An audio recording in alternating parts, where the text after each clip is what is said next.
Assalamualaikum warahmatullahi wabarakatuh. Sahabat beriman, serangga, hewan kecil yang selama ini hanya diusir manusia, kedatangannya dianggap sebagai pengganggu.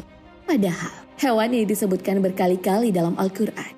Namun dari tahun ke tahun, keberadaan serangga makin terkikis. Kenapa hewan kecil ini makin punah? Benarkah hilangnya serangga tanda kiamat makin dekat? Seberapa penting serangga bagi kehidupan manusia di bumi? Tonton video ini hingga akhir agar tidak sesat. Apa penyebab kepunahan serangga? Jika kita amati, serangga masih sering kita jumpai di sekitar kita. Namun menurut ilmuwan asal University of Sydney, Francisco Sanchez Bayo, dan Chris A.G. Weckhuis dari China Academy of Agricultural Science CAAS, serangga ternyata telah mengalami ancaman serius.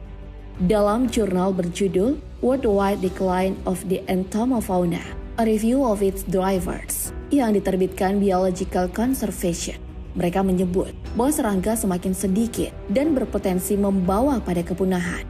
Seorang ahli entomologi dan pensiunan organisasi riset ilmiah dan industri persemakmuran di Australia menyebut bahwa efek penurunan serangga sangat berbahaya karena mempengaruhi ekosistem makhluk hidup secara keseluruhan di daerah tropis seperti Asia Tenggara, termasuk Indonesia. Faktor perubahan iklim sangat berpengaruh bagi ekosistem serangga. Penelitian tentang punahnya serangga bukanlah hal baru. Pada 2017, laporan Casper Hellman dari Radboud University di Belanda beserta rekan-rekannya menemukan bahwa populasi serangga di Jerman menurun lebih dari 75% selama 27 tahun terakhir.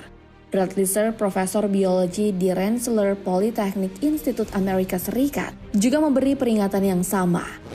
Di hutan hujan Luquillo di Puerto Rico, populasi serangga yang jadi makanan burung telah menurun drastis selama 35 tahun terakhir. Sekitar 98% serangga yang tinggal di darat telah lenyap. Sedangkan serangga yang hidup di dahan dan dedaunan, 80%-nya sudah hilang. Ternyata salah satu penyebab utama kondisi ini adalah pemanasan global.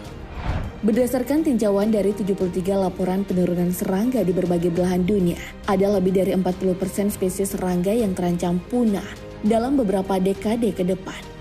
Lepidoptera seperti kupu-kupu, Hymenoptera seperti taun, lebah dan semut, sehingga kumbang merupakan spesies serangga yang paling terancam. Penyebab utama penurunan populasi serangga adalah hilangnya habitat. Manusia serakah semakin lincah merusak lahan pertanian dan lebih fokus pada pembangunan yang tiada henti. Penggunaan pestisida, pupuk sintetis, juga pengaruhi iklim